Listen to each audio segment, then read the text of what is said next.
Hello and welcome to another video. So as you can tell by the thumbnail, there's a big smile on my face as well. I've accepted an offer as a full stack web developer with FreshBooks, and that's an internship position. But you're probably curious about a bit of my background and the journey up to getting this offer. And it's probably not typical, so I think there's some interesting points to take away from this and maybe implement yourself as well, or at least experiment with. But let's kind of rewind to the beginning, I guess, and before I jump into that, apologies again for the camera quality. I know it sucks. I'm just recording on an old laptop camera, so hopefully just the audio is all you need for this.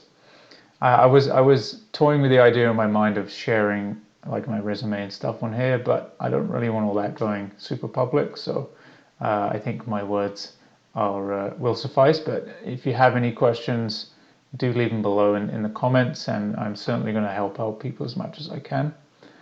So as you're probably well aware, I've been doing the Odin project, which is a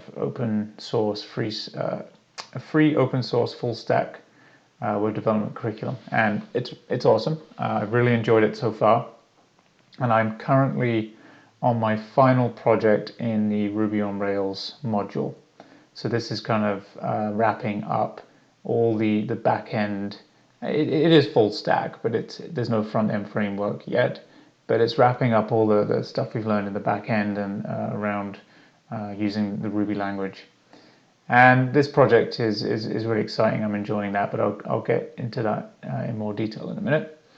So yeah, I'm at the end of the Rails path, and I've started applying for jobs maybe a month ago when I was about let's say halfway or just over halfway through the Rails path. And I had been getting some success in getting interviews. So just as a caveat to that, I do have, I think, some pretty strong transferable skills to bring into the tech industry.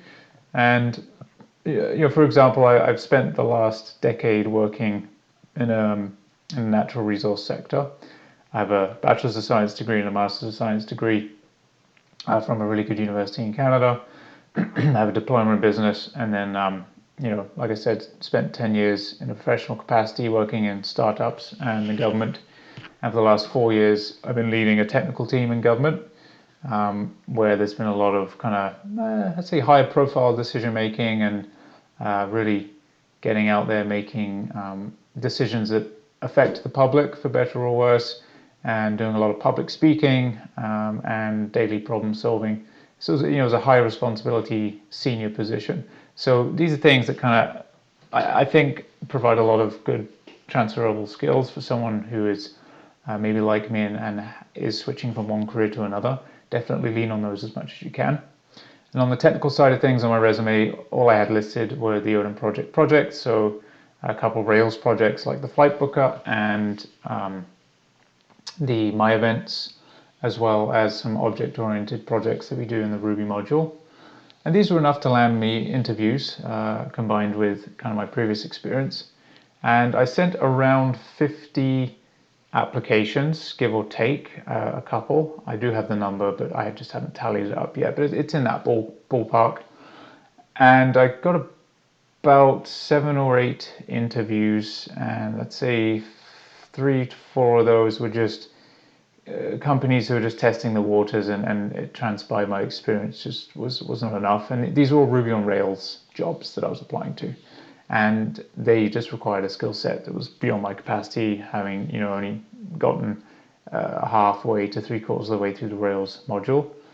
But I did get a technical interview with 2 companies, and one was a small medical startup out of the States.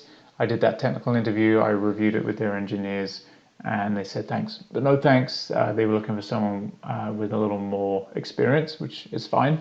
It's good feedback. And then I did another technical interview with a Canadian company, and that was 2 technical interviews. So there was one that was just a screening technical interview by yourself. I did that, and then there was a second interview which had a technical component with 3 devs, and I completely bombed that one. You see my last video, I do go over it in more detail, But in short, my mind just went blank. It was the first time I'd ever had to code in front of somebody. And, that whole imposter syndrome thing just hit really hard. And I froze for a while and my mind just wouldn't work. But I did manage to solve both of the problems, but it was not a good show. It was not. And so I didn't advance any further with that, but I learned a ton. And there was really good feedback from that, so I appreciate that from the hiring manager. And so moving along, I had also applied to Shopify, and I had seen their posting for their internships. They posted on LinkedIn, and they said, "Oh, it's 3 days until our full internship application period is over, so get your apps in now." So I was like, "Oh, sweet, yeah, I think I can do this." And this was actually earlier on in the Rails project. I'd only completed like the first, I think it was the blog project. And so I was really, really new and green to Rails at this point.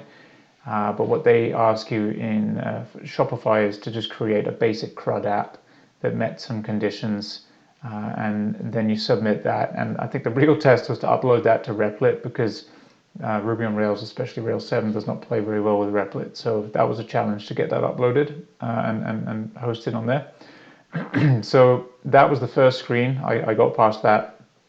And then the second interview was a live story interview where they find whether or not you're a good culture fit for the company.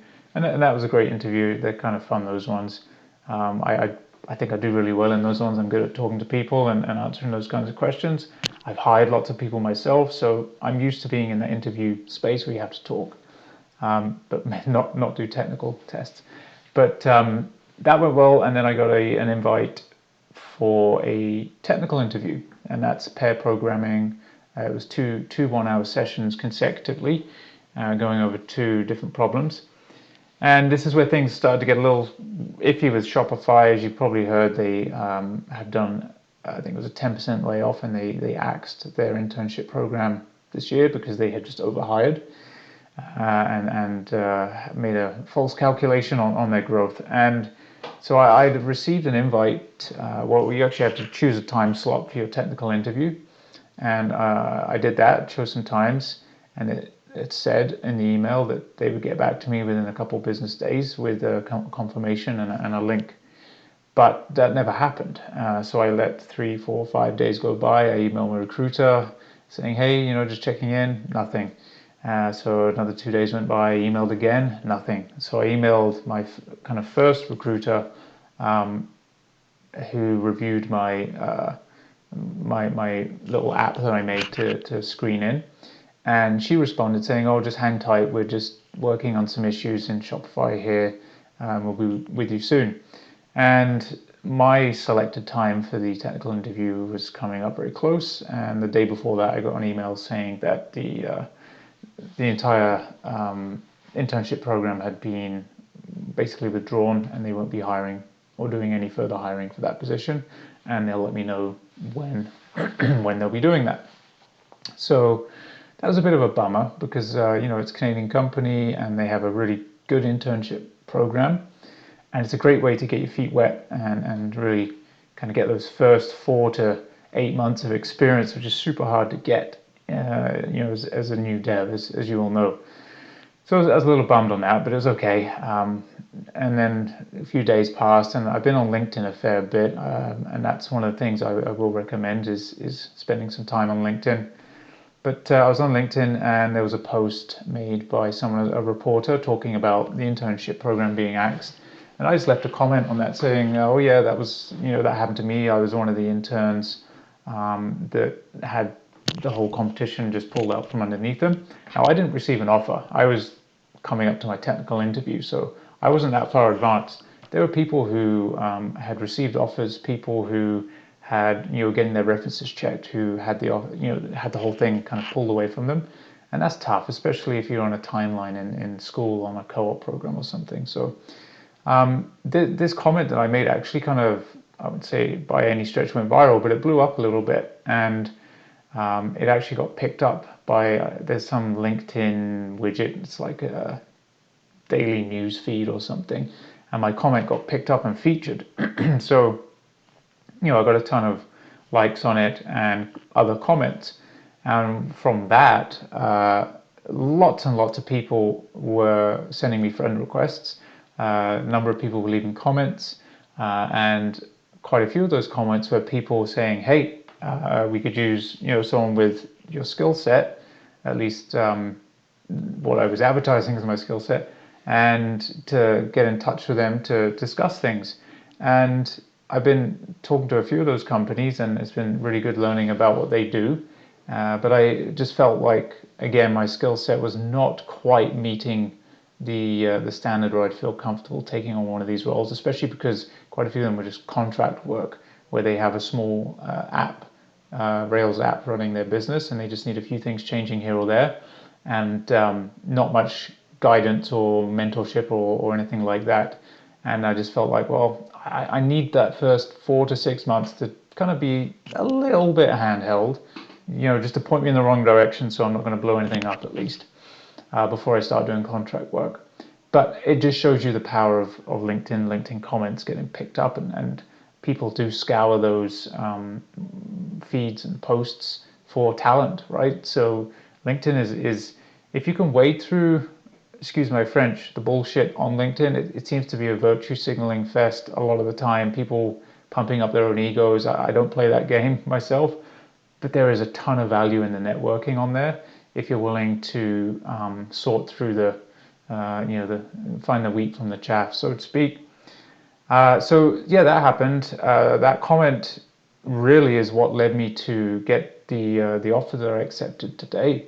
So like I was saying, a ton of people reached out to me saying, "Oh, I'm sorry, that sucks." I got a lot of friend request or connects on LinkedIn, and one of the people that connected with me was a young lady in the States who is a front-end developer, and we were just chatting away in the LinkedIn message chat, and we're both kind of sharing stories of how challenging it is to find that first role.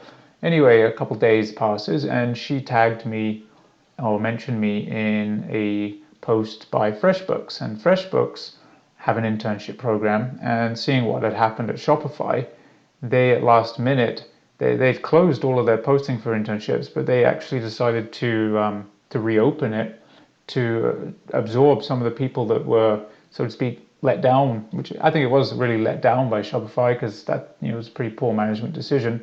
And they opened up their program to these people. Now, I didn't have an offer, but I was like, I'm still going to put my name in there. And they had an email provided in that post. And so, like I was saying, that this young lady from the States was kind enough to tag me on that. So I saw this post. And so I emailed them and said, "Look, I didn't get an offer for Shopify, but I was right in the middle of the process, and it all got withdrawn." And they said, "Yep, send your resume over, and well, if you think you're a good fit, we'll set up an interview." And so that's what happened. I sent my resume over, and I got an interview. And I do have some notes here. I'm just looking at which is best to go over next. I think before I jump into the interview with FreshBooks, there's a couple other things that are super important as well that kind of led up to this point. And one of those was about 5-6 weeks ago. I joined an open source project, and it, again, was through LinkedIn. Somebody who is a front end or a React Native developer was looking for a team to put together to build a React Native iOS and Android app that was going to help those who need soup kitchens, the people who are unfortunate and don't have access to food or money for food, and they need access to a soup kitchen. So this app was just basically going to be a one-click to find the closest soup kitchen that's open and available for giving you a meal at that time. I that was a pretty cool project, and so I just left a comment on her post, and then one thing led to another, and I'm on a Discord kind of helping with the administration of this project, this open source project. And I started working with them, kind of helping on the back end, as well as helping with, like I said, the admin side of things, and kind of just guiding the project from a higher level. It was using Postgres database with Python initially, and these are all new things to me. So I felt like it was a lot to be taking on to try and learn Python and running in Docker and Docker Compose and just a whole different kind of environment to get set up to what I was used to in learning in Rails. So I decided to take a bit of a step back, but I learned a ton from being on that project and how easy it is to assemble a group of people to work on a project. So I borrowed from that, and I've been racking my brains on figuring out what to do for a final project for Rails. And like I mentioned in my last video, I decided to reach out to the dog rescue organization where I got my dog from in Mexico, and offered to build them an app that would just help them where they could post their dogs, and people can sign up and fill out a profile which has all the kind of vetting questions that you go through when you want to adopt a dog, and then they can go on and make applications to adopt dogs, and so on and so forth. So that project I'm now working on as my final Rails project, and I managed to assemble a small team of UX and UI developers who are just helping kind of design, the wireframing and the branding and things like that. And then I'm building like full stack front end, back end to the MVP stage. And then once that goes live and is up and running, I'd like to bring on a couple more Rails developers to help build out other features. So again, if anyone's interested in working on a project like that, that would be awesome. Just let me know. So anyway, this project, the Odin project gets you to build kind of a clone, right? A clone of Facebook for your final Rails project, which I think is a really strong project because there's a lot going on there, and it is a test of skills. However, what I didn't love about that was it wasn't a production app, and it wasn't really solving a real world problem. And I felt with the skill set, if I'm going to build something and spend a month of my time building it, I really want it to have impact. So that's why I decided to go the production route. And yes, it may not be the fanciest on the front end, but Bootstrap makes websites look pretty good, and really what I care about is the functionality rather than how flashy it looks on the front end. So that's a decision I decided to take, was to make a production app, and that has helped a ton in my discussions with other companies and in my interview with FreshBooks. So back to that interview, it was just one interview. I expected it would be kind of maybe like a fit interview, and then a technical assessment, and then maybe a final interview, typical process, right? But because they were short on time, and I think maybe leaning a little on the fact that people who had gotten so far with Shopify obviously know a little bit about development, aren't completely green. They just decided to have one interview, and so it was with a lead of an engineering team, and she asked me a ton of questions. It was like an hour and a bit interview. It was pretty long, and she asked me a lot of technical questions. Nothing specific about data structures or algorithms, more about how do you approach development, how do you problem solve, what are your perspectives on code reviews, pair programming, how do you incorporate testing, overcoming challenges, the kind of projects that you've worked on, things like that. So they were technical in nature, but nothing too specific. And that all went really well because I love to talk about this stuff, and I had plenty to say. And some of the questions she was asking more about was getting an idea of why on earth I'm transitioning careers and why development. And I talked about that. And what I love about development is the fact that you can add value in pretty much any domain that exists, because for most things there is a technical component and a web component. So being able to build an application that's going to apply to a certain domain is really, really, it's cool to have a skill that is so applicable, right? It's pretty rare that you have a skill that can do that. across pretty much anything. So that whole interview was just, it was a bit of a whirl now, but it went really well, and she did her best not to tell me that it went really well in the end, but she was kind of hinting that it did.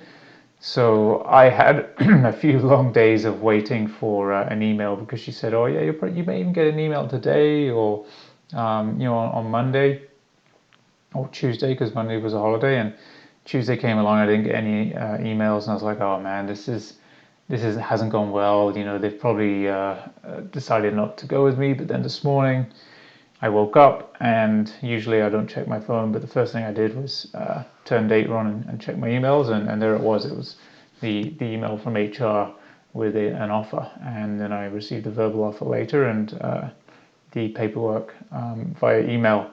So that was great. This role is, I have an option of working on one of two teams. One is kind of building out new features and sort of pushing the envelope of what FreshBooks does.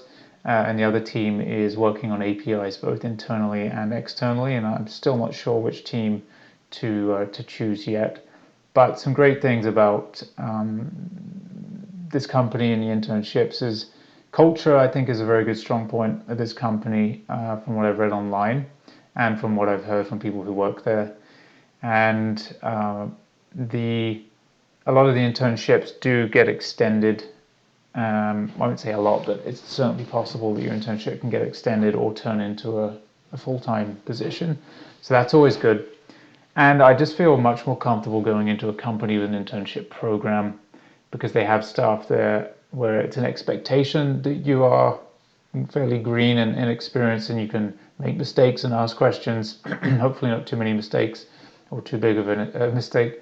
But for me personally, I feel more comfortable going into that environment where it's set up to onboard you and provide some kind of structure around your development, rather than going into a small startup where, if I'm asking other devs, maybe 2 or 3 other devs questions, I know they're working on kind of more mission critical things that are adding value or revenue to the bottom line of the company, and every question I ask them is taking away from that. I'd feel a bit bad asking questions, right? And maybe that's a misconception, but that's the assumption that I have, is it's better to get some experience first in a large company before going into a startup style company. But I could be wrong. And the salary is not bad for an internship. It's $70,000 Canadian a year, and Canadian salaries are less than those in the States, but for Canada that's pretty good.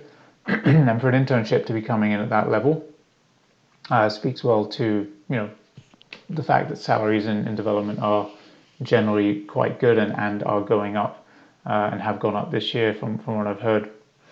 But that's the long and the short of it. I'm sure that I'm missing some things here, but what I would really like to end on is maybe just some experience or suggestions from my perspective. I know this is a long video already, so hopefully you're still listening if you want to hear these things. But the power of LinkedIn, I think, cannot be underestimated, and the power of networking. And this is nothing new. You would have heard this on other videos, other blogs, right? I've just lived that experience now, and I believe it is true. It's not to say you won't get a job applying on job postings at all.